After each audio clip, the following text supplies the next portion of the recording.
lot pepa mo egi pale mia leo pepe ki egi minister tapat wag motol kau fangong kai kamata tau proklama ko ye tau press conference ki ahoni ko lege tau kamata be tau lot to ki hokot tamai mo faftari afiona i ko tapaki creation ko tope mo lave mo no ai tabugina be eki pale mia leo pepe egi minister mo ki matolo no tope ka fangong proklama ahoni mo tilahe pe ongo ate ngai whamatala me ngai tala whatongia koe ni ki he kakahe whanua mo kore peka whiona ki he tataka i peki mātoro mo kore kotoa ngai malohini a klaisi ko alo ka mo whamui amen ko kore ni ki eki pale mele leo ke ne hoko ate tau programa malo ko watap ki eki mafi ki Fwaki iwi kak tau tol ke whai ko tau ngai whatongia ko tope. Tapa mo nea whio, tam tui ko tu pōwono. Pēke ke tani kuini na naspau. Whale haa mo heofo. Ta whoki he pinis kalauni. Nama ko tu tol ka alala mo heo ke whonua. Kau koe peke hufanga i he ngai whatapu ko wha watu me he tau pōl ka alama koe ni. Kau hawa tu pe ai mo tali reki mo tol ko whaengo ke tau whataha koe whai whakawike ki he ongong tau whawhitai lai peke tua mafi he ne kei whaki ofa mai o tau tol tau wai au si ai mahena koe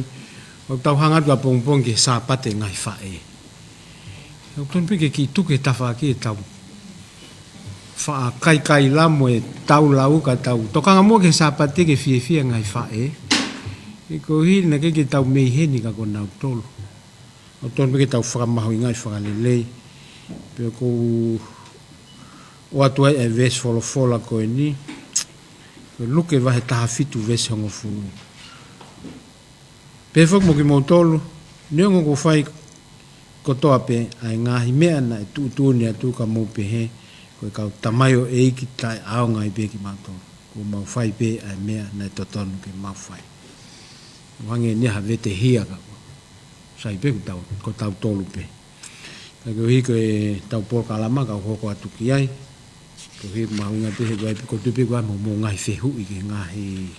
ne ko tali kabineti ka ola ka tu ngai me ko ni o ku toki foki mai ai pare mia I he monite o ka hau ai ku hi lotonga I Milan I Itali ai ko whakataha lahi ai pange whakalaka e sia ku whakahoko tu oa bifo ki tau kotoa whakataha koe ai poate koe ai pange whakalaka la e sia ai kau ai minister panga tonga kau kovana pau ke I whakataha koe ni koe panga lahi apito mai Asian Development Bank he tau langa whakalaka laka kau ai tau hala whakakawa koe ni te ulanga ai ni mei umusi ki hahake Koe pe me ngahi ngau ke hei ngau whaka paanga I na ton.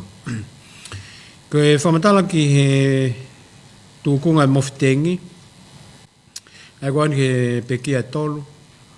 Toko ono nau kei tākat pe whare mahaki pe koe toko fitu. Ai koe kaupuke fo ou. Koe whakatoa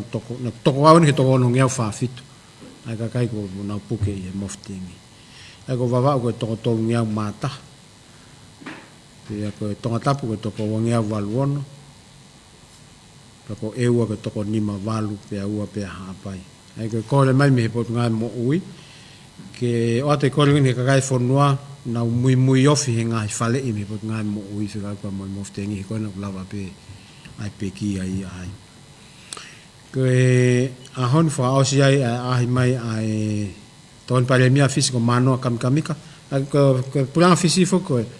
O ku tokon pare mia na te toko tolu. O nau wahe whatongia koe purianga ke toko tolu koe ni o nau wahe ngai e iria. Pa koe tokon pare mia koe ni koe tahan e iria koe ta whako ke whakatau aki. Mo whetu utaki. Ka nei hene ke tala noa. Ma mo potu ngā ue koe ki he whakatau aki mo minister. Ka ue tak mamata. Ma mo ngahi businessi. Na whena workshop. Koe whakawhainga mā le e whakatau aki mo fisi. Oi ko fisio ki laheng fuki tongan. Ko nau tak mamata o ku whakamau ingai ki he taha piliona tupu. At paanga ko vilo he nau tak mamata. Wen mo nau suka. Wen nau moa, kakano i moa. Ko e sima, ko ngahi mea whakapalama. Ai ku whainga maria bitu ki tau whiwhakatau ki tau tōria pia mo fisi. I he ne tuu ko ia. O koe tūtū nei ki mista ki ona toi tū hataha ki he motu ko ata. Koe ke whimaki toi tū noa ia hataha ki ai. Matu ke konga pe ia pūre anga. Ai kilomita tea wono noa me hini ata. Paku osi o ate whanongonongo me he mista koe ni ki ona toi tū hataha. Tai maho ngofua ki he motu koe ni ko ata. Paku osi o atu ai whatokanga ia koe ia. Ki ona toi au hataha ki he motu koe ni. Tai maho ngofua me he mista whunua. E ko ngari ue kakai muri nau ngawhea motu. O tui pe koe ke tau fu ilo i pau koe hae mea wawhea ai hataha muri. Koe ka tau langa ia ke whaha awhe. I motu koe ni. Koe mea ke he taha koe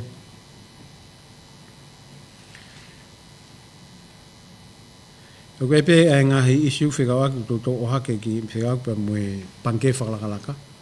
O koe pe e ngahi whatontonu ki ngahi ongo walholo he social media whikawaki pa mue panke whakalakalaka. Ki he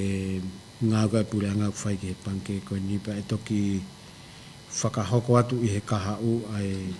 ngahi mea to tonu oku whakahoko ki he panke pa mue ngā koe whai ki he pure anga. Nei whuk pa mue o hake i he tau press conference ai me koe whiak mue no ko he retirement fund pe mue pensoni ko mau mea i pe he whaen hiu koe ki oanka kato ange konga maha koe ua awhe o ange he mahina kai ke oange whakataha nei ko qualify ai pe eligible hataha ke ange ene retirement koe kabineti koe ahoni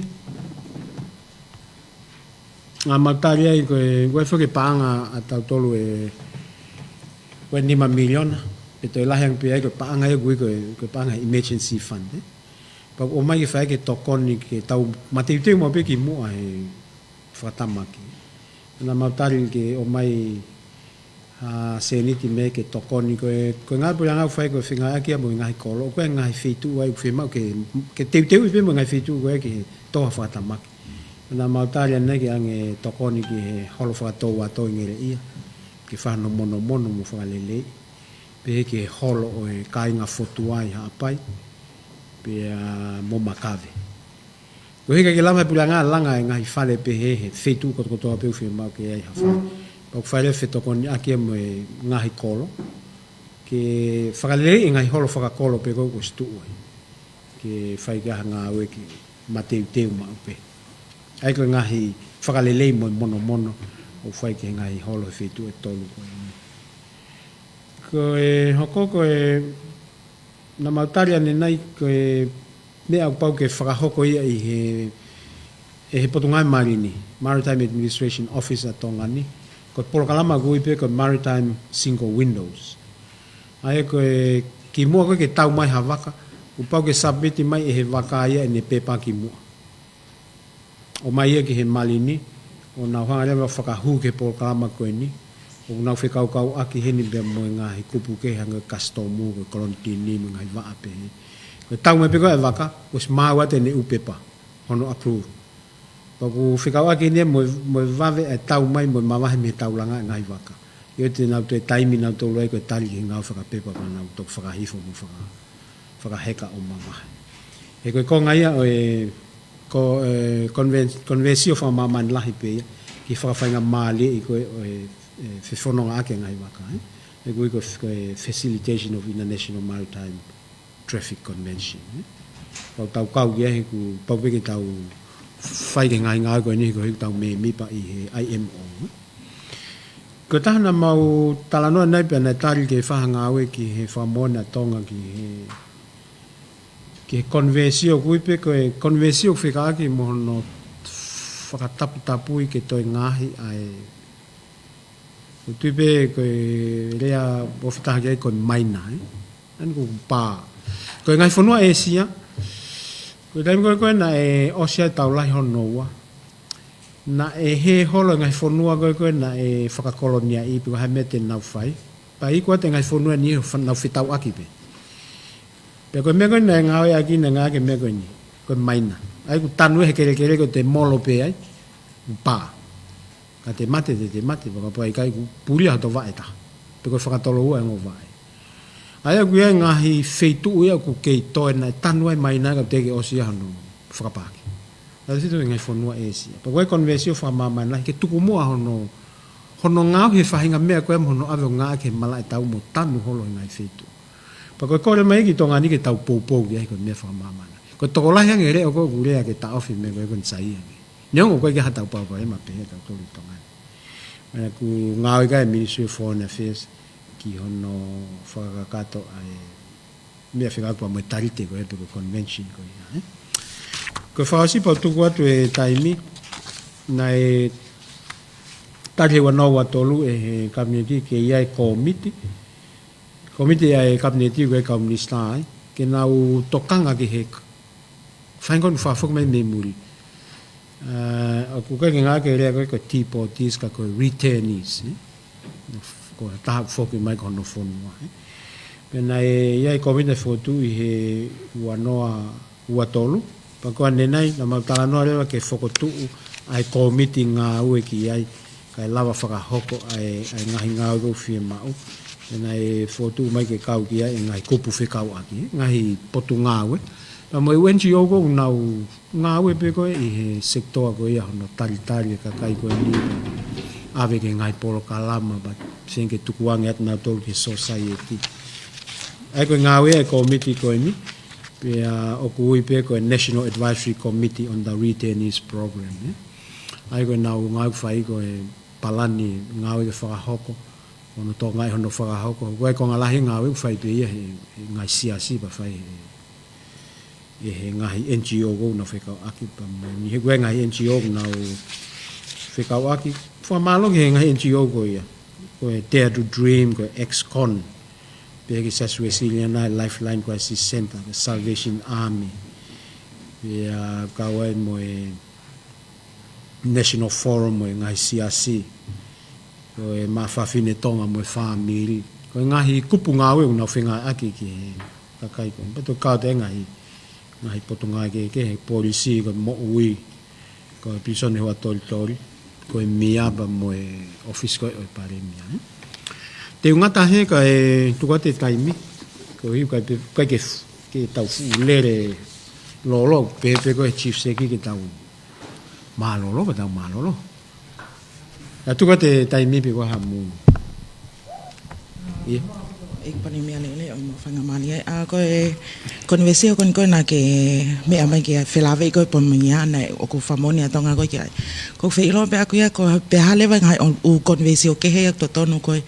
o ku waine kaunga tonu koe ki tonga ni o hange koe konvesio koe to tonu ai ka whainga ta. Ia lawei ko o swa whai whamoni ke ai. We whelewa ai process koe ke rectify ngai konvesio pe. Malo. Ai koe process koe ke rectification koe tau mea whai tato he koe hang koe ngai konvesio koe tarite koe oku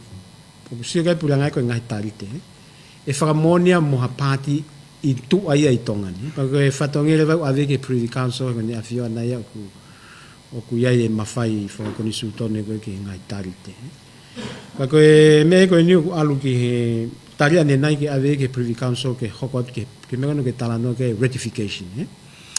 E ku ilo pe whako ku ua stepu ko accession. Pia koe whakapau tuku marewa ngai tau I tau ngāo ki ai ke whakapau tau komiti ki ai. Ka tui whai lewa rectification. Ai koe ni koe toi ke whai rectification. Koe mea koe ni ke he kauwhenga tau mōna pita. O koe pe ku ongo ku lavea ku loto he kusio ke kauwhenga tai ai tuai ai ngā ue koe ki nau mea koe ni whaka konvesio whamaman lai. O koe whukipa mwe nau lao. Nau whenke whakahu ki whalele nau lao. Pea na tikai ke lava kana ku whale ki nau tolu ke nau o prepare mai a draft pea ai mwe whakatonga ke vave. Koe vave taha ke kore ka hawhawhonga whalele ke ni whakahu koe lao taga. ai ga pa mai ke pulanga ke fai mo whakahu ka te ke whakahu e lao e ko ia e osi ko ai mau e nau tala no ko ke convention au tatau be mo ngahi convention ke he mau mo ilo pe mau tau oku ui be ai fo ngai ki ai ki tau kawa tu ngai convention ka man pe fu ngai convention mau ngai ko tala no eu tau ala tu ke convention ko kai fe convention ko ni fica ki mo fa nau ko convention fica ki pa mo tu ko laulanu ko convention fica ki pa mo totonu tangata o hango fe tau uphold fe le ngai convention ko tau so mon ki he ko nga ko tau famon ki convention ko tau hanga o talangi te tau famon ke ko pa ke liliwe convention ke tau la fa fonwa ke kala ko tau talang fu ke ko la ko mau nga fe ko ke fa to kanga ke u convention ke ko te ke fa hono ratify ko ke me ai fa ta to ko ni fa ratification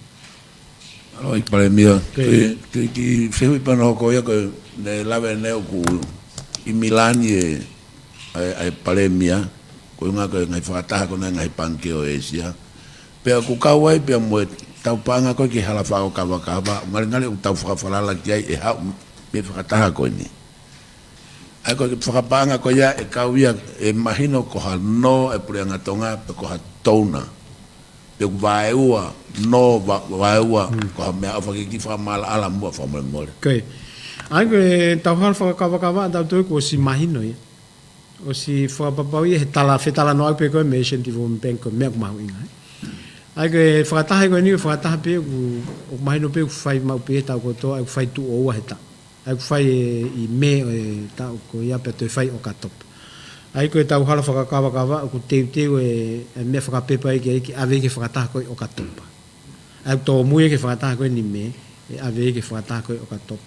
ai eu tau whika whakataha i hala whakakawa pe mo e World Bank, pe mo e Asian Development Bank pa mo e puleanga. O koe pe mo contribution e puleanga kia. E koe hi o kui he te au tupu biliona, e koe hi o ku kai ke ngata pe i hono langa o e hala whakakawa, ka ku te fie ma mo ngai hala koe ke alu ke hala whakakawa, ke tanu mo ngai hala pe. E koe me kui he te au tupu miliona ai whakamole, whakalufu. Ki palimiale ole o ka muy atu pe ADB Afrika akon me halfa kawa na e foke u project ya ADB na o si faka mai e faka hoko pe ko commit ki ai planga tonga pe mo ADB o kawa e Kosovo hihi fo hapai multi-purpose center rehabilitation center ko e vale mahaki ewa no falele I ka pe foki a youth multi-purpose center ma ke hang me ai na ke okuna ke me mai ki he World Bank ai pe na to koni me ki ha vakaka ko fe hu ia o ke hanga project ko ia nai osify ngai a talano me ngai commit ki ai atonga pe me World Bank pe me ADB e canceli ka malava ke frahoko ko ia I bridge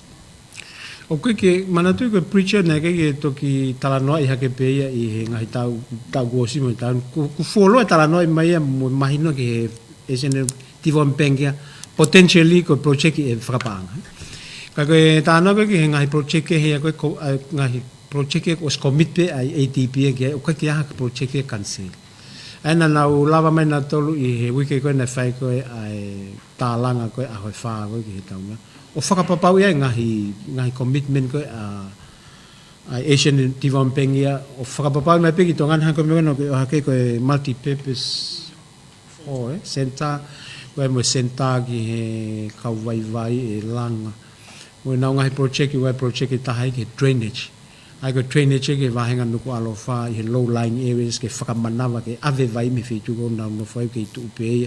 we now project ke public sector reform ke tu we ai kon fa ai private sector ke mo aki hano to lili o fonga ngawe a sector ai pule anga ai ke tani ho fe ka ke hanga he ADP sacrifice ha me na os committee na to but os tari o ke tu pe ke na lava to ai te na kumi pa nga mai os mahino pena na mahino pena to alu pe pe fai ko tani ko na to ai ko mo fui ke he po ko na toi na hina na witongan ke mau tala no he ata haki ko mau tala no ko ata na tala mai kai ki te ha vei ua na ata mai o fie mai ha whakaka wahe nau si oifo me funga maka tolu koe o e hotele koe tano a ki he lere ai kakai me ngai fitu ke nau na toi atu pe ai justification for economic na to nau mai no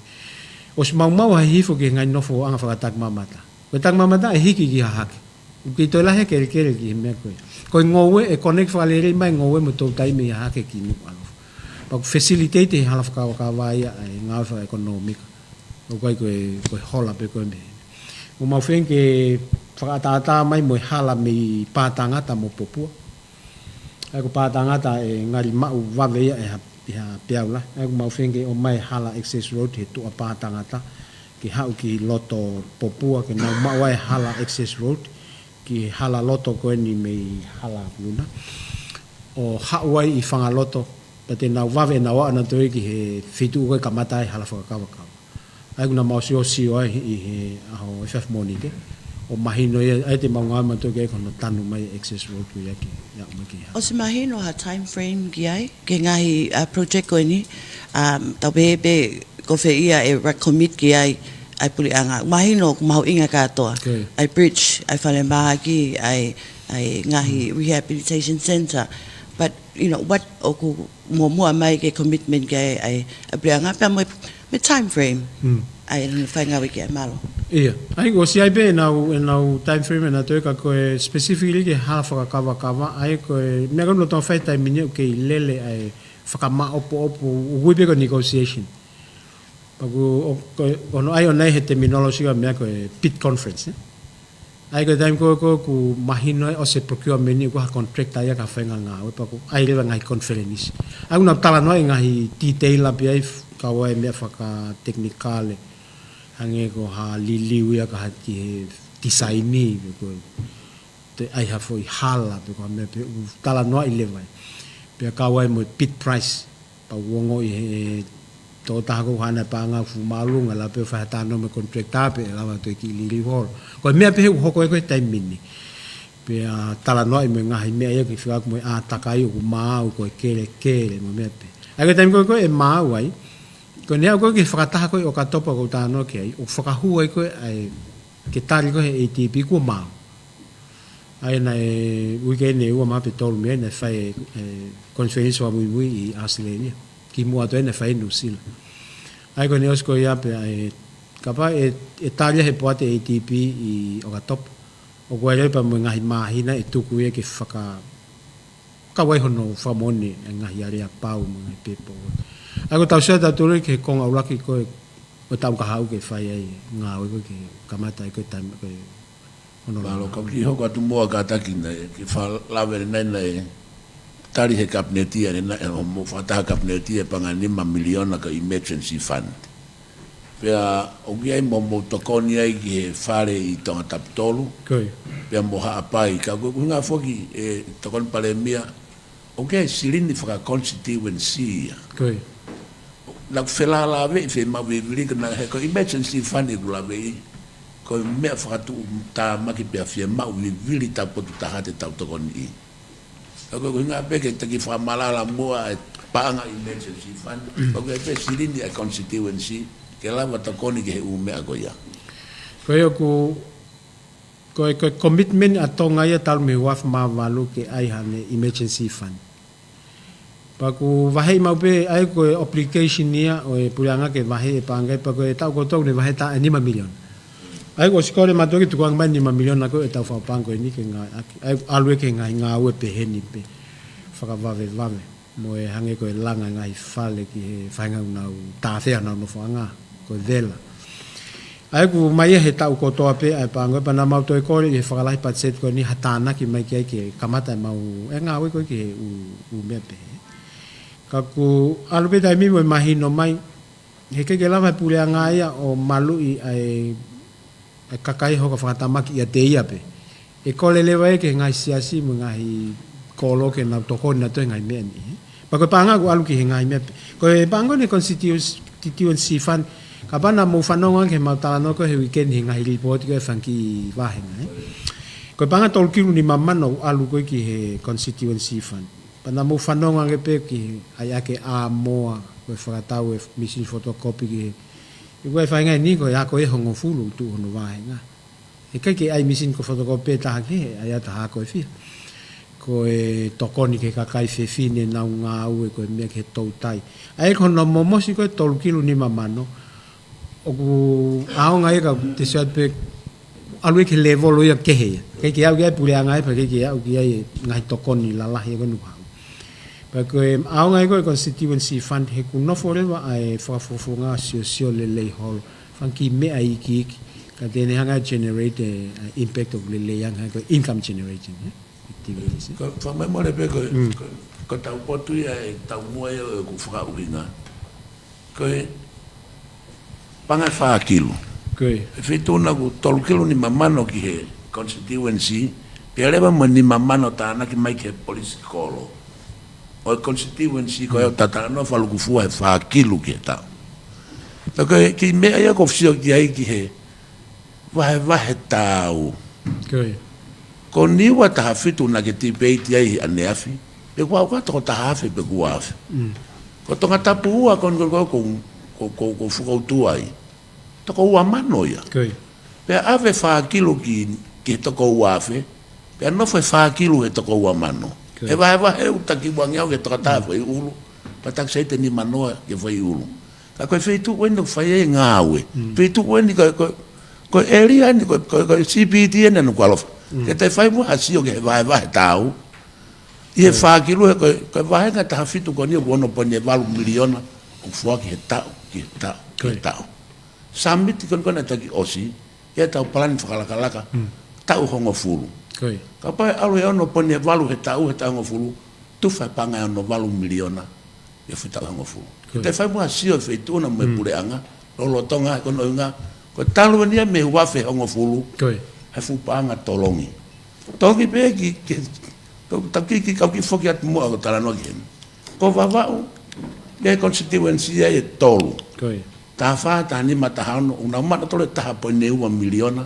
Ke to la hanga tonga tapua I va. Koi. Mai fa kilo ki va ki ngalofa tonga tapua ta po ne 1 ki va. Ke to siofie mata ifika be fetu tu fa ki ai.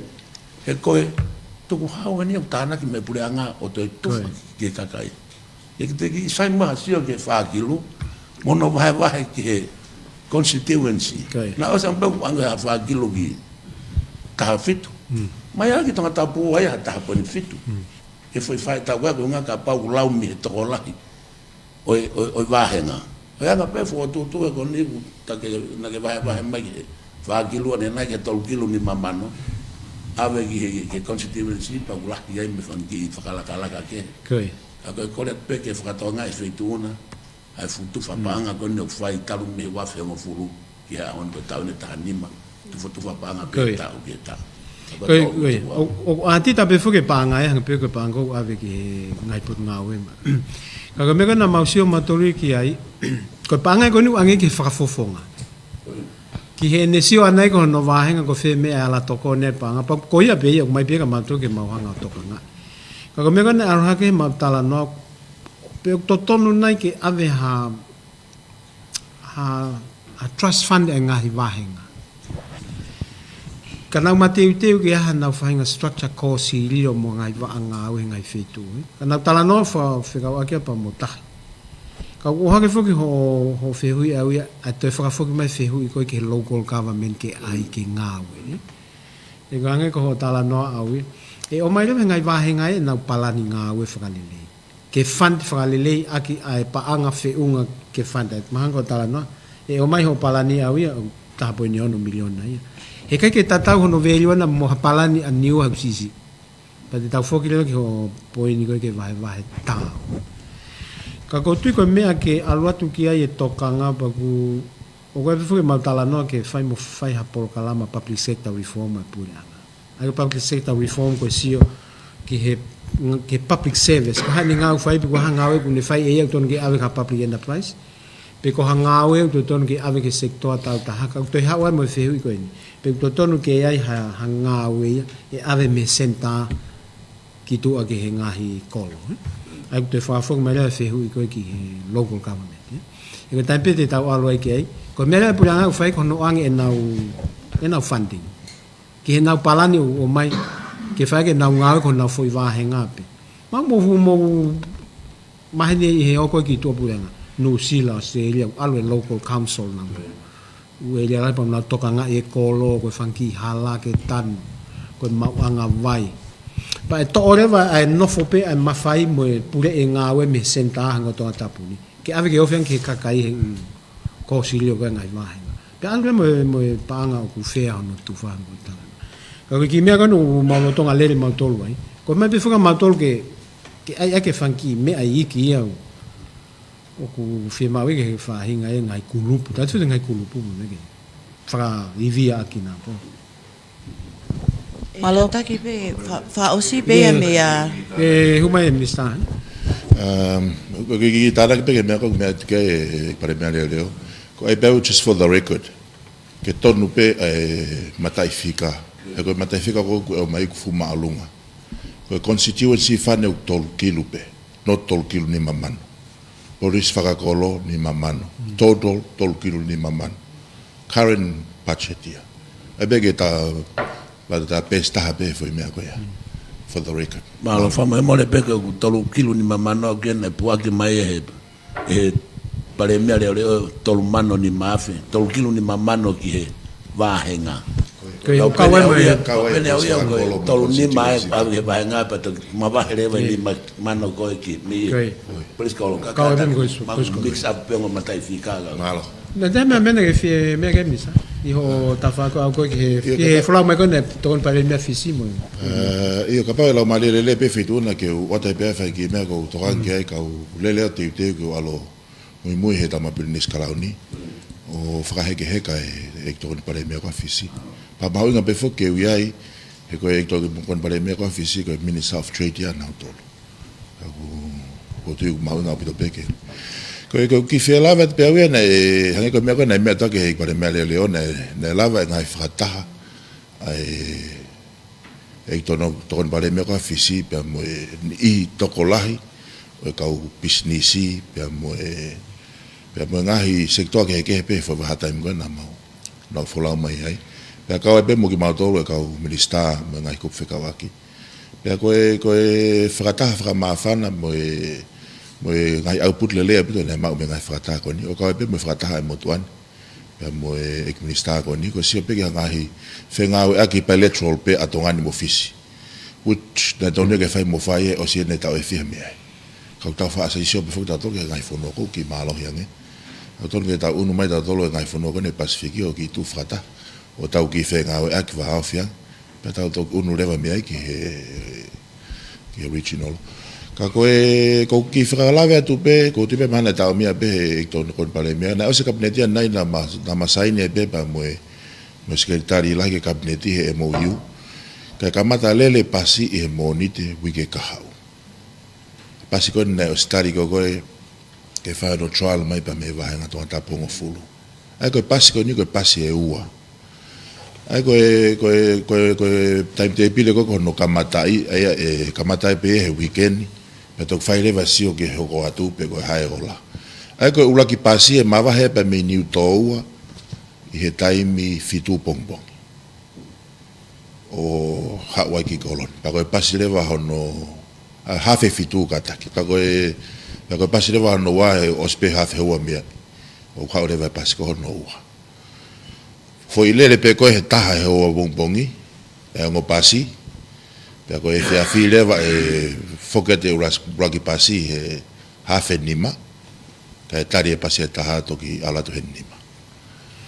E ngo foi pasi pe ua koea taki lele taha pe bongbongi. Lele ia e wika hau. Toki sio le vai pe ko hae. Ko whakatau mua foki ke hange pe koia ku mua simea I ke whenga ke tau ke hange ko muri pa whakanganga lewa ke anga e kakai ke time te pire pau koe lele pasi ka whakafok foki ke tau lahi ngā ua ke public transportation si lewa ke koe hala he ku mau whenga taia pe mo matol me hake utu mea lele o mai kone mamafa so ko tau alpo ange he koe ke ha whakau kau ia ke whakakompiti pa mo ngai pastau ta koe whakau kau ke whenga ke tau whafofok pakalawa whakataim te pire I ai pe e tau hoko atu e ni ko tui ko ne alpe upasio anga ki ai tu le va pure nga holo mi mare va pure nga ka hoko te ngai pasta uta hai o mau tokoni pu ha me ala tokone ka lava ke solo va pare ma vai te mo si ku ko Malo ki la sta te ka ta ki ho ha ta pe mo pe ki mo a te me atu ke fatongia ko na ko nga pe ko minista ko na ko mo nga we fke ta mini ko ka ka na to va a trade office ko ba ko office ula ye na panga ho mai sos ko la ko clear ko la ko to pe mo skawe masima ke fakato nga yange ko sima ko nga i fisi ko sima o i hekere ko i loto tahi una fa e sima mita kai wakai yange mua na ku anga fu tahi kere ko kere ko mate ko tangutu ko i fanga uta na ko ma nga paanga ke tau te lava tata ki lot ki uta ki fonua ko no hinga kona ka lava process ko sima paanga u mai e fonua ke ya tau sos me ai ka wat mua ho fatala no ke igmista go na ke to koni mai na ya fa hinga ilo fa teknologia pe ko tau fa uta malo e fienda Malo pito e pale miale ole o ko e ki fehu e ko India o ke ka he asenita ko e mena ke me e ahoni ko ki fe ilo pe ko e fe mape ke clarify e ngahi uniformatala ko mau ko hui ko e te wen ko e tau fa pa anga fo o porque mo oni nai ko ngahi grant ko ngahi potunga we ta example pe ki he ngahi sektor ngo we tau tai e fa fo ko to pe ngahi apolo klama to ko ni ko ya ke ngahi local government ni kai ke te ya ka ngahi ngahi potunga we pe me ki ka venga pe taha ko hame ku ai tunga ia ai ngawe ko ni ke CEO ko ni potunga we savia ko lave ipe ai o hake ai ka venga ko ni fe me a ke falele anya fe pe ke fai mo ave ke anti corruption ka ma ma fa matala fala anga akos ave ai ke si ko ni ki he anti corruption ai ke feu ko ni ulo ki ko u grant fu fa ave ki u me ko tua ko hinga ki NGO pa mo u kupu pe ko fa to ko ni fa ta pe ai minister ai fe fata aki me me to ko ni ke ngai sector ngo we ko o te ke o mai pa seti me fa pa nga ke maulau ka ko tu pe u la ngai pot nga u nau hanga o fenga ke tuku ngai grant pe he ko ke ma ke o pot nga pe ke ya ngai ya foi ngai grant ke to ko ni ke ngai business ki pa mo ai mea ngā au e ke tuwha ki anau tolu whanki ngā pe ka fokia e ngahi te ftoi fatongia pot ngā we division ko e business support ku kau ke ga grant ko ki not only a formal sector pa pe foki ki he informal sector pe ko tahe ngai fatongia pot ngā we hono whenga ko ke transition ai kau informal ke now become formal tahe ngai mentate pot ngā nei toko si whakahako mai he ku si o ka te awa ni awhi email pacheti ko o mai he whare pāngā ke pot ngā ue pe a kono moni ku o ka ke whakawhia maari tako ke whai pene tali ke mea mai e minister pāngā ke te whahano siofi ko umea koto pene watu nea whai pe hono justify ka koe taha whokia ngahi mea ia ne whai whakaamea pureanga ko ni tato te whito hono centralize ngai whakawhatongia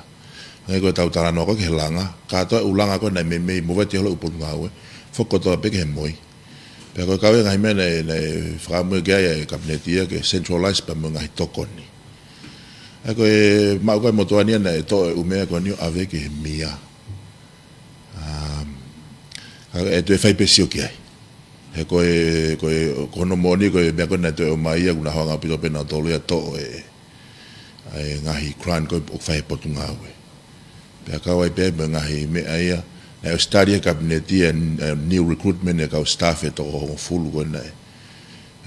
ta whaki consumer pea koe mea koe ki he voti koe ki hono new computers mo umea koe ia matua ki to au pito pea pa koe ke ilo po ai ke whapanga me whe nau ke nau makamataki so koe mea te whai sio ki ai i ka au wawe mai malo e ka koe tu ke i loto pe ngahi grant ia ka koe he ku nei e tau ia tahane tuku pe u grant e whare paanga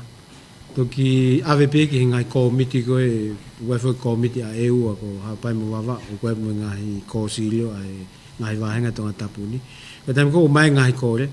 pa fa AVP ki ana tol ke na ko ke tali mai ko pa ang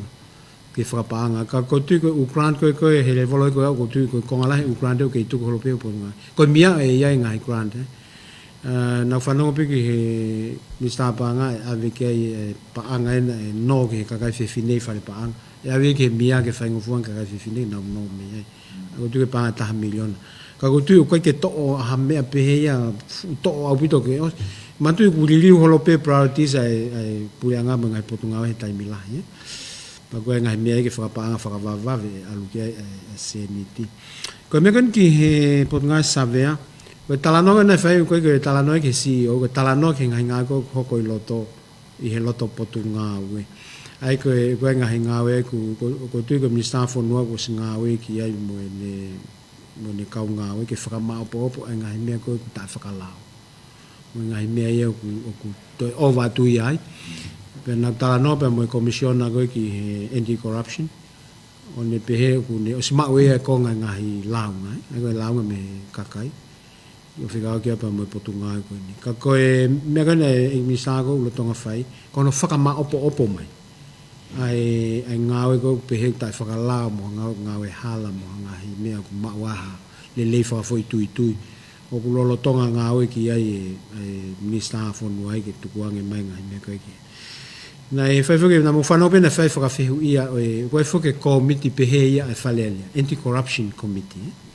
Mana whanu ke mahino he nai te kei whakataha tu taha e kaha mea. Talo e mauhu o whale alea. Pena e pe e komitia ka ke kaha mea e ke awe ki ai. Pena e pe he koe tari ke hau e komisiona koe kai se kawe komiti ke whakataha. Pa ko hono o hake ke mana tu i o koe mau komiti pe. Ka paurewa koe ha mea pe he i he loto whale alea pa awe ke komiti koe. Pa muhalaunga me he kakai me tu au whikawaki mo whaafunga whale alea. Pe ko ha mea utokanke kakai I he ngau e pureanga ko ngau e ku alu I he mea koe ni kui koe whai hala. Pe o mai ke komiti ko ia. Pa koe komiti koe e ngau e whakatahe mo Anti-Corruption Commissioner koe Atita Seniale. Mo Ompat Meni, Office Aten Seniale. Ko natolu na wheho tau malu I koe me whai hala. Pa ku whiemau pe mo whai area ke kauai. Pe o koe liliu ki he ngahi tohi tutun, ngahi tutun e whalela e whakahoko. O ngā ke benchmark ai ngā hi whalearea koe komniu e. Ang molo pe ko benchmark o ngā hi whaunga ngāwe lele I ha wheitu o mai ke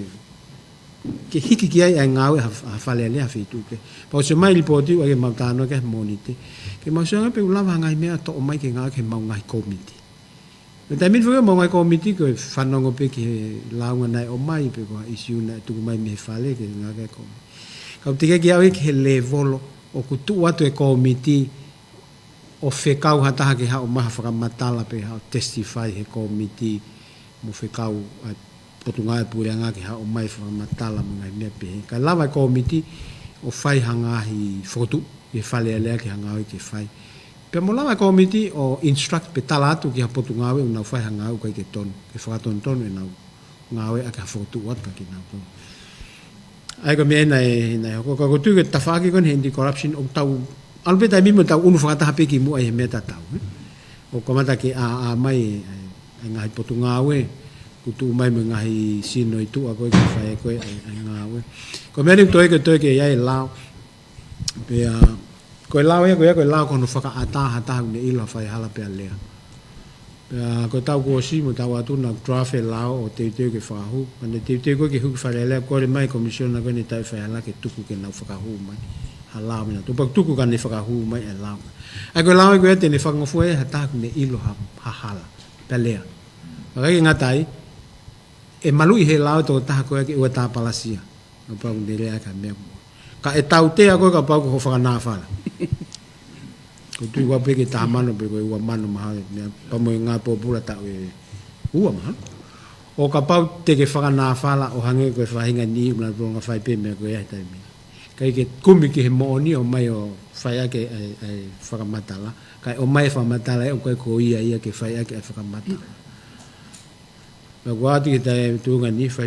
pe ho ko ai ha me pe ha ko commission na ta fa halao ngā ue ka taha e pe.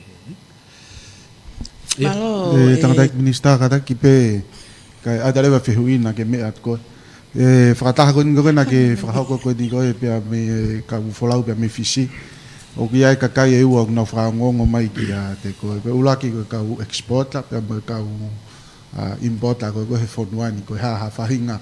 outcome le rei na e au sia. I he whataha koe na e whakahauko ke nau ki whanongo mai ki a ki aha manak le rei.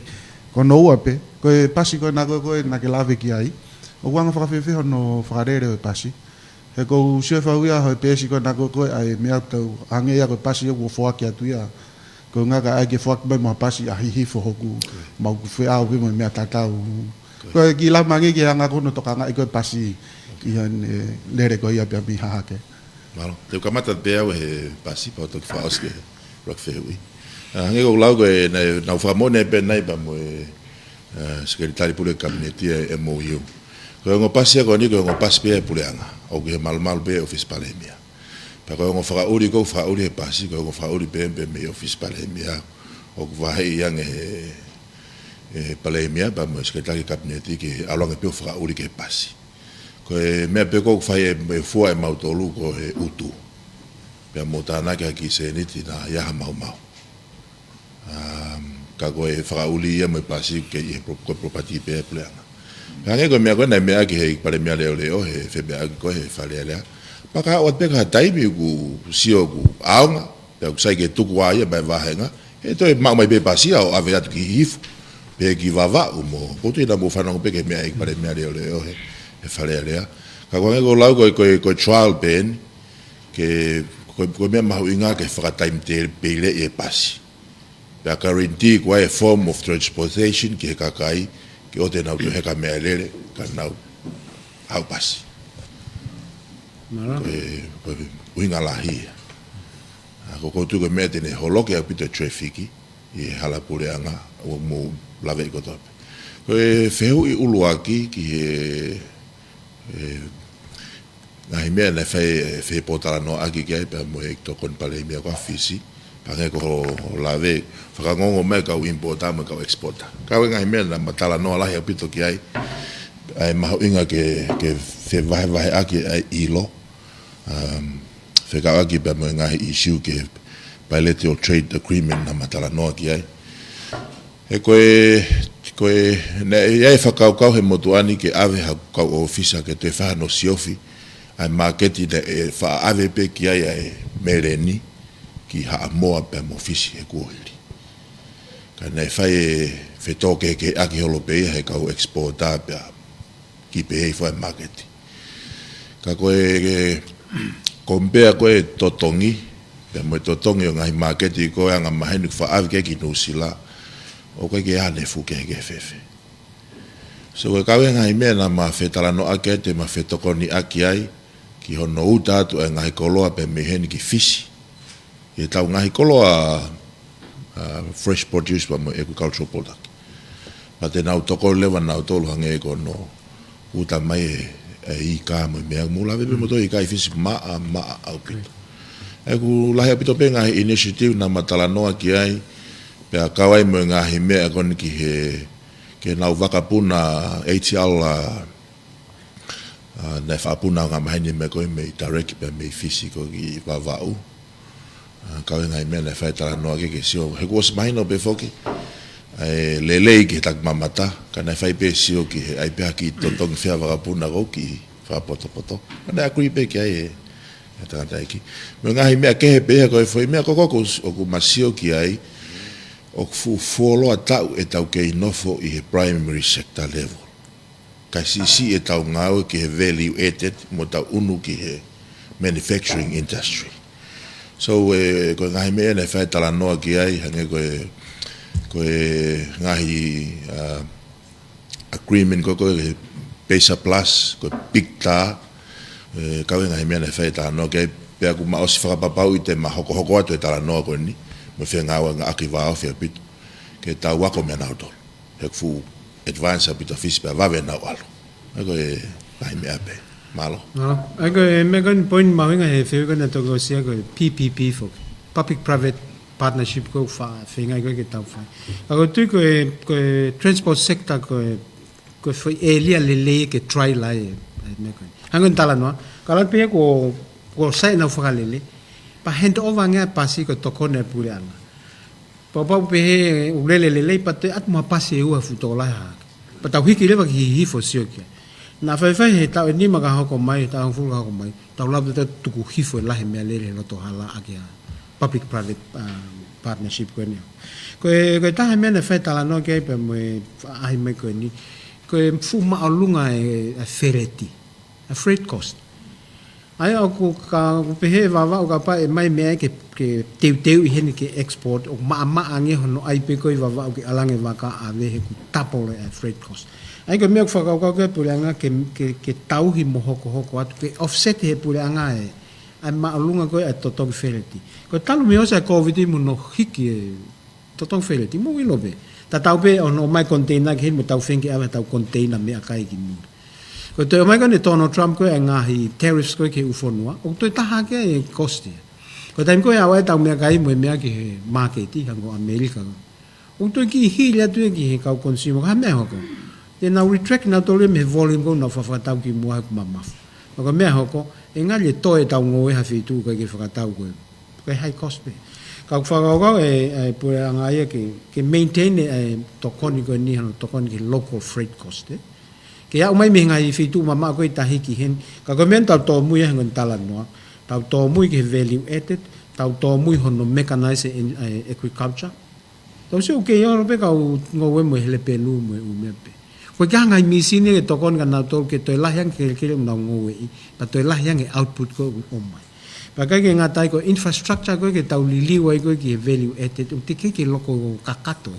ko fare pe ki pe ta ya ke wo certify hase e waya ko ke pe he ya hala ha pai mahal ko baba upe ki sai fale ta ha pe u ai ko u me pe he fi ka aki ka pa ka ke fai to ko ni primary industry en de talan ko tau to la lo pe ko tau to ke level ko afisi ka ko u hinga fo ken o tau lo to nga no fo ta to ke finga solo ba fu pal pare malai ko infrastructure hala buleanga wa fu mo malai ba pu un le fima we ta piliona ga ai ke sai ke level ko resilient ko me ko me nga ko matua ki ko ai climate change effect fui ma ta piliona e tonga ke ai ke sai ka to hala mana mu fano ke matano programa ko ai ko rat ke ki kolo ke na tana ka siling ga fangi hala iki te tana ke fe ulo tonga to tonge ya ko uhila mo ngai mepe pa ku hangange ku kai ke fu fa hei lo ko hai me ka ko formula fe na mai au tau fihi he kai ke tau no fa to tanu akolo kai ke hala utai au fa ngowe au ke ngowe ma fa ma to e ora ke ma to tanu hala ngowe ma to tanu hala ko ka firma ke fai to konia he tanu hala programa ko ni ke tanu ngai hala ke ngai fitu fa ngowe ke la ko ne lahi ko ya o firma le ba me nga ko tala no ke u fa le peki ke le ko value added ko ngai missing ni processing ke process ke sayang ko freight cost ke tu hi fo ki la lo kat ma ta me ave ke market pa mo infrastructure be in general ka ko infrastructure ni ang mawin ke ka ngowe hala ngowe we fa nga we to na to ngowe pe pe to ya me le fi tu na ngowe alo pale me le o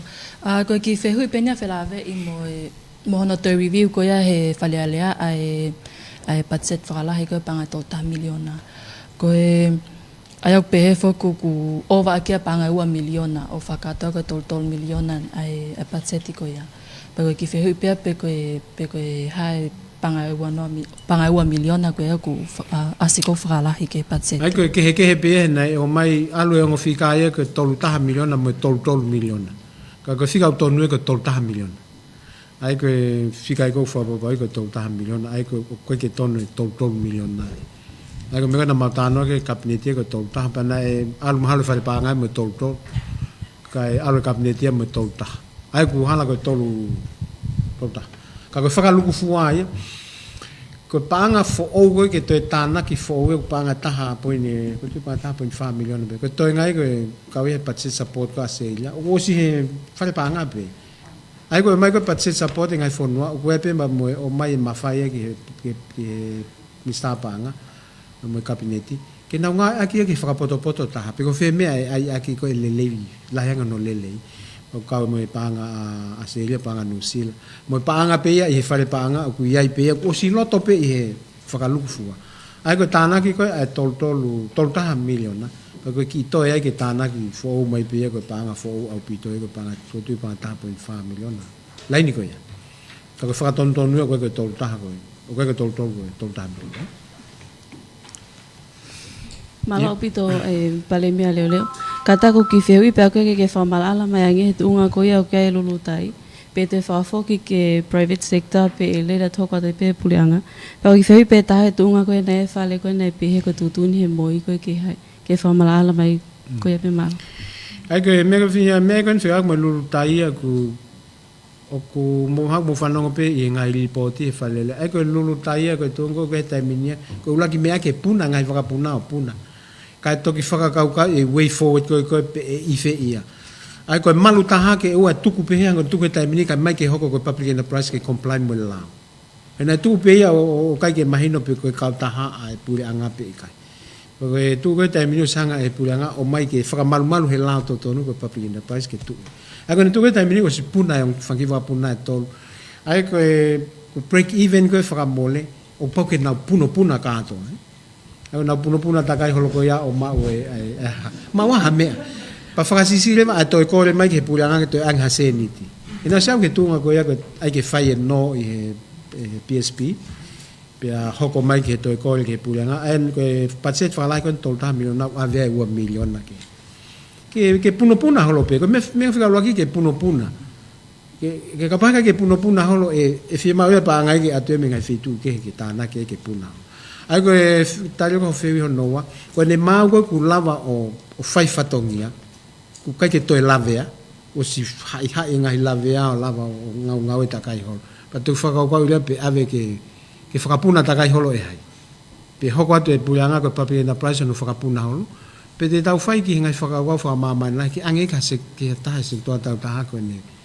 ne business ai ke tano ko ni ho feu yo no ki mana alo social media tala no ko na alo moyo na ki alo moyo ha ma ha fale ba na ki alo moyo ave ha fale ki api ko na ai ko mena ave lo tonga na i office pare mia por kalama tapan kan o tu ko nga ula ko sanuari ko ke kumi he ma ko ngawe ai a ho ko me time na ave ko ti sema pe ko sanuari ko por kalama tapan kare na fai ngawe e unity he moi ka fai ho notario na mo ai u contract na fai he office pare mia ko e fare kon ko fai no fa fe ia na ka ki ha ilo e ta ha moi ki ai ko fai tu nia he nia e office pare mia ko time ko na ma to ki lo na me o hovare o tu ta ko mafu he pe he na alu ka nga aku o khai ma ha fare o na kumi ka fa ngongo na fikin ke e kanga na tu ko ngani ku na psu mai ka ko hata ma hai fa le ke tu ke alu e mo ko nga hai ma ha fa le o ki hoka te pe e pale mia le o ai ka pau ke he talano pe ko he u fa le kana e o ha ke foki na makatu unga ai na vahe ko nga ko e ngahi statistika ko na fa hoko ke e savea e pot ngau statistika pe whakaton lewa na palani ke tuwha. Po mo oswakai ko ana whikau aki? Ai ko me fu ko na ngai mai matu ko ufale ko matolu ko ngo fale o ku ke ko fale forum anta ko fale forum ke he me fale container ko ya matolu o ke ko fale ko na wase ta ko fale forum ya ai ko fale ko na maga matolu ko fale fa fitu mo fanong ho mo hanga tufa ya ki he no fanga kuata ka u nga fa pu nga ta o ave ke nga clinic e po nga mo ui no fanga ka pisko au ave ki va mo ha pai ke o mai fana wa ko mo tu no fo ai i pangai mo ne ya fu ke o ke ya ko u fare forum ya ko na ma tufa pa o te ke ave ha fare e ta me fare fa fitu mo mo ai ko fare ko na mo talano ke ko fare forum na ave me office pare mia pana tuku ia ai pe na e toki ilo e matole ha tama contract ai na fekau pe he office pare mia ko ka fekau ia mo ke alo mahalo fokotu ai foi whakawai koe na kui ai he ate foi container forum ia e kula peo tuku hifo pa ato hili ai wena e alu gai mau kau ngai ne afi pena e whamatala mai pe me family na alange contracta ia ke fokotu me pa talange contracta ke olewa he ku hala whakawai ka e ke whakatonto pe hawia mo ne claim o aluange ki he moi ke ai ene claim mahalo ke claim whakawai mo no fotu e whakawai pe ai hake contract ia koe ke kakato ia Pako mena tange moi ke hawe ke office pare mia koe e ko ti ke whakakakato e control ki. Koe na e pehe koe koe ne keremi. Kako mea koe ko totonu koe ke tukurewa talanoa ki ai he koe ke tonu. Na e alu koe ai moi o hae maha whale na ne ave ke he api o ku hala api toia. O mosi ave ke kau polisi ai mea koe ni ke nau investigate. Ai toonga koe ia. Mo mea koe nu alu holo i he interneti. Mo Facebook a. Bau mo ke hafahinga mo ke ave hol sai ke tuku e fihi ai he la go fa mamahi interneti mo ave la ka polisi e kupu fa valu ko criminal offences act ke fa hafa to tolo ki ai pa ko lat ka fa ngong to ore va mo mia dai mini me neti to hai pe na ai me ai tuku e mo download ka to mo comment mo programa o tuku ko evidence ke ka polisi ko Talano kan ke statistika ko o fale ko talano ko ki he fale container ko matolu o silanga e konga ia fi fale te autu o fata tau pe ki he me kan statistika ko tu ko tai mini ko priority ki he puanga ko ni ko kakai na no funa to loto vai ta fea pa mo fahenga ko ta we ne fia na ela pena to teniti o sivela na fale kapana mo fanonge ma talano i fale alea ko tau tono no ko ka tau national housing policy ke ne analyze of whakalelei ai housing sector pa allocate whakalelei e pa anga o whakatatau ki whima uivile ka kai hala mo whare ka wai ka kai wai whare ka tu nga ko pa wai pe whare ka kai wana whare ko mono be a ko toi ko ya mauto lu ko toi foi fale e te autu pusi na mau kole ki he ko whare wa ono na ave hingoa ka minista pe mo kau fafofonga mau kole ki fafok mai ko whare ko na nau ave ka ko ave a langa ma fami tu ko pe ia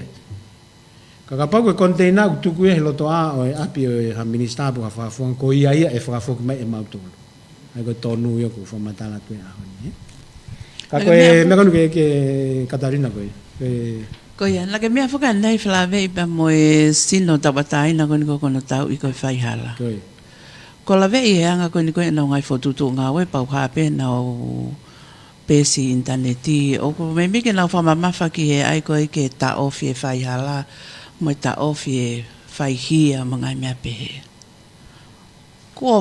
whonu ai whaihala. Ka ko mau mui at pe mo ngai whemea ake koe whalearea pe au e ka taimi e takta alu pe o whaibe ni whakatotolo pe anaia pe mao e ni mea. Ka ko winga ko haka e tu unga kua o ke sino ko ia. Heu tau tala noa he ni mo mea koe whalalaanga. Ko le lahi pe ko e fiutalia ko e kakaiki na to e poha na tole ke sino ko ni. Ka ko ai moha mea ko ngaki ngau e mai. Ko sino fun ko ni na tau ngumantu pe ko lao na spasi ki mu ai. Pe atari ko tu ko waf mafitu mal ko tawe na pase la ko waf ma valu pe na osi loto ase ye na fa pa nga komisión na ke ha pe ko pulang ko a hoe na kai ke na ufa nga ke ha a komisión pe longo mai longo mai to ya ke ma tem fa area ko ni o to fra hu ko lao ko ke liwe lao ke ai condition of employment ko a komisión na ka lava ha Pakon toki lama no hau kai hau ia o ku tuku ate patseti ko ke feunga ke ninga. Feunga pe mo ne vai. A patset ko ne tau fa pango ni. Ai ko patseti ko matoki ai ke ai hane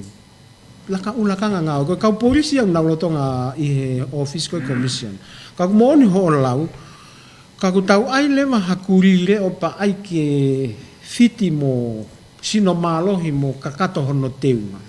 O mono talano au ia na filtari he ko hina talano me komisiona pa e kenge o ko hanga hi keisi o ke lotonga nga ke tam keisi ne tahao no ko lotonga nga we kia Ka ke sio mai ke kau ngawe ko kau ngawe e kau polisi mo ne si o pe to ko taha ko loya. Ka ku mon ho tala noa e vave fe ngawe he kwango tala ko fiu pe ko hetari aluia o fai ene fakatotolo anai a fe ke fai e ha me aki him. Aku tala no ke tu fai nga they take the law into their own hands o pa tua ia te mau mafai to ton. Ai ko ka polisi ko hat o kuna o si frafisi na to na alu ki ai pe ko e. Ai ko no designate pe ke na o ke ko ata be nga fa bulanga ko o ku he polisi ko loan de alu pe o ko le maka nga me ke na manga we. Ko tu ia ko finga we hala ia. Ko uhinga e lava fe ke tau ataina ne nga we. He ku ka we sino ia po nga polisi i he konga o whakatotolo. Pe lava fe ke tau ataina ko whainga sino ko ni ke atu e kakaia o koe ki te ana o whalala vei. Tuku ke ka pau ko na o whakawhisi. O pe he ko e fo i ai ke ke ha ilo pe wanga fe fo i ngau e mea ko ia. O mono tala no he ko patset ko na to ko sina tonu ke mau ai kakato ai ene mea ngau e mo ni kau ngau e mo mea ka lava o ngau e lele. Kana ka fu ke pe ko provision ka patset ia exio ko ke ai hanga te ko se unga pe mo ne vai. Mantu vai a seria ko ke vai tonga ia.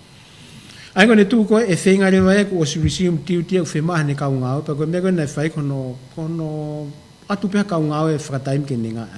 ka re ke patset ko te tawa ki ai ani sunne ke ange ha ne me to tonu ke ninga e aki ko mana tu pe ka tarina ko e fo ene ha ko ni ko ta pe ku maheni ha e ya ka ko tau ha weni atanga ta ko ni ke tau fe te ke ya ha me ai ko ni fe ma na manga ko ki ai ku ie fa papalangi ko whistle blowing fa to ko no ai fra to no na la ko public interest disclosure apa ko ha me ku fi hi ai le ka kai pa te fa ka ha ko me ne tu ai ke ai la ko ya ke lava o ne ngawe aki pe lava o fa ata ka kai ke na ulea o man tu we ta culture of silence ya ta to fa nga ta ai ke break he ta man manuki hata ha ku lea Nyongo nere ana me autonu mo moni ka uta manu ki ta hafu mata tala. O se ai mai ga fale le. Da mai ko mata tala ko fakaleiti. Ka ko le ai me ko ufi. Ka ba ga ke ure ga to ere hata hai. Pasange na ure pe mai ka tala ya me ko ton ke ure. Ki kata gange o ki fa malala mai ange pare mi are o ai con alago go he fare area he ke lava fra ilo ha me mi pa fare area i ha me agune me a aki lo tonga ai lere ko fare o hange ko e fitu kwa ki go ni mo fai i he fare ka ku na ke me mai nai he ku pu ila o fai ko no ave ko ki ka polisi e ku mau inga pe ni ko ngana mo fai ho mo ai me mo tolu he pe mo ha o mo tolu ka mo mo tolu fa ilo mo tolu i tai mi ku ko mau ko time ko te fafonga fale ale ai o ku time ko fai ko talano pe i he loto fale ale pe o ku mau immune them from prosecution hale ang mau fai he loto fale ale ko te hume pe ko ki tu i he loto fale ale o fai hale e la ve ai ata ke de mo ki dela tu te fanga ko time ko mau le ai loto fale o tu hi fo ata pe la ve ai o ngofu ke me mi pa ya ko ya ke ne la nga ikita ki he komiti pe ko fale ale ke na wo faka mau kita pa na o mata la mai pa hil fa ke mai he se ai ho to taute o fa malolo kita mo to o va he pe fa hinga me ai mo ua pa anga o to un pale me ko si ho ko te mo ke te foki pe ai ki tolu ta miliona o na mana tu ye na ye fituna na gele na ye ni ma miliona na o mai o ave ki he langa fare a fa ke faka kakato kaka uhi he na ye te peiti he fituna i he fare na ye ta fake ta he opposition party na be ma ho matro ki to lo tonga la miliona pa nga toe ke faka ke fare ko fe me o mo ko ne lo tonga toe pa nga pe ke to no go ni ma ke faka kakato ke tala nga tonu ne ke pe to ha pa nga ya pa nga langa fare ko ai ko pa nga ni ma miliona ya ko ya na mai ke fa so se ke nga we ne to ye ke fai de tom geos ya mo ua ya na ai ko cost overrun ya ai programa langa fale ai na he laini ko ya ai na mo ua ya ke uhila mo ua ke pate vai ke taki vai ke ngai to fanga pe ko ni ai na cost overrun ya ke waku tali patseti ka totongi mo ua ko ngai mo ua ke pe pa mono o fakalele pe ngai fare na to ngai me ke whakakakato. Ai ko ne to kakato moni no mai 5 miliona ko ia. Ai ko cost of run e po kalama. Malo ko ia ne tu pe ko taimini. Ko unga pe feu I ke whakakakato unga lahi tala noa hala hange ko lau ave he media fa sociale. Ai lahi loi me ta moni. Ko ia. E ko uhinga foki ta press conference ke tala tu e tonu mo oni. Malo. Papa te hata te tala e me ke o ko ia he ko ke ha ke ta press conference ke lo ya ki mo. Ko ke tala pe ai u fix mo u me to ton ko pura. Ko no wa na ave mo me to ta miliona panga e 1 miliona whakalelei ake kautaha lulu tai. Koi. Na launga he pureanga e ahoni a ta whakalao mo pisinisi e pureanga I nga whakalele kautaha wakapuna lulu tai. Koi. Os mahino nia na iai e u tai whe mahino aki whakalao mono whakalele ya mehe wanoa wataha wo watolu au ni wafawa ni ma lele morepe. Koi. Ko seves ko mo ave fo 1 miliona ko ya molo taka ila mo tong mo fai hia o ta whakalao pe mo te whakalere pe mo tolu ko unga ke develop economica e fonua ko le penia ke ki ta ofika whakatonu tonu ke no fo tonu ala ke silini ko ya ka mo subsidize silini ke ave ke waka ke folau tahi ke ma ai folau mai be ko feito ya folau wai e kakai ko heka wa puna ko kakai tu mari e ke ya to konia ke kakai masiwa ko ai ko 1 miliona ko na ko le peia e mi sa ko papel na price ke mai pe tuku na ai un tege fo ke nga ke po tege o nge ke lulda ko ko fo ke me tege fa mon wa fa tu ye ke ko lao fo pa tu kwang le pa nga ke nga ko tau mua ko no ko le 1 miliona ke o mai pe o tuku na afie ma ki he mea ko fi ma ko ka puna e kon tu ko tai mini ulo tonga puna ai vakai e tol po kamata ke ni hanga ya o mai in the revenue na wa pe ka tunga ku tunga sai revenue pa ka ke nga ke 1 miliona ka ko mai pe ko reserve pa pe ko ha me ye hoko we pe se ni na start ka ko fongo ne fa he mi sta pa ko fonga to nu foki ko te whakalahi patset na mautari upa ko mai ki whale alea. Ai koe kia hama whae kabineti ke whai tūtūn pe ka panga tuku hau tai kaua e whale alea. Upa pe ke o ave ke whale alea ke ni hanga whakakakat. Ko tala noa kona ke subsidi koe ngai whakatahi mo oni lahi apito apito. O ku lo tonga lele ngahi waka i tahi pa koe pesete varunua kakai na aruna tori he whakatahi. Ko mea kou hoko ke totongi wholau o alue ke mamawhanga. Ai totongi folau e alwa pe ke tatau pe alui tahi mo puna he wakapuna ka kono uhinga foki eni o kuiai ai ngahi totongi au fai e he poate taulanga he ko poate taulanga ne pule ia ton tapun wawa ko e po ngai moi au o pule ia e ua pe mo hapai pe mo yongo niu ka mo ni o tala no he ko alu ko ke olunga ai lolo mo ngahi fees ko no ne pe ki ngahi kupu hange ko e poate taulanga o ne te hanga pia ave ki olunga mo totongi pasi ko ai o si hano ha pa ni fuma mafa hanu mo eu spa to no e one way ko ki mau ki ha pa pe o sa pa na te au alwi pa ngai pe te au ma no ko ka kono subsidize ko traveling public au fie ma u ko niu ai ni fie ma u e foi trip e taha ni mamano ka lava au niu mo ko lo mo ka passes ko ha pai ko kuiai ai uhila mini grid ai sola o ku charge ofisa koloi ke ngahi api ai pangata ni mano ke unit mama fange da tu dong ulap sin defit no o mai report ke puanga sio na ton ke subsidize mo mini grid ko ngahi mai fo ka ko fa lu ku fo o hake ko uhinga fo ke subsidy ke to redistribute he puanga silini unitana ke ka area ko hato no wai o ku ngalo pe ha area ku fa offer I ni ha mai pa alwe hange ko vakatahi pa mo me pe ko pa pare ma ko ngai me hange ko airline ni mo me ko time ko hoko ai o palo pare ma ko mo da ke ala ke fa mai ko puranga pe me hani ma ko ke ni hanga ia fa le fa ai ko ko nationalization ko time ko mo u ai ki sino ko ya o feunga pa ton leva ke fa kau ai puranga ke privatization ai ko no opposite nationalization mo privatization na dai mina I private sector uhila ya te puanga nationalize fa fo mai peke ai o fetu kwa ki pehempe ko me ko lava fa he private sector ka ko we he public interest ko tai pe ko tu wa tai ka ni mata ta pa ngo he puanga ngal he kai ke fa le lava pe fa fo ka kwa ngai me ko peke to tonu ke privatize ko hi ko mo ui ka kai malo e ki ton para mia ko ki kole pe aku ya fa yo ngo pe ke fituna e me mai pare mia ya pe ke fra ko at ko kabineti ka pati ta press conference pe ui mo ho ka minister e fe hu ye ka tanu maki e ke maula wa fe hu fa ka ka to te ko pe mo attention ya le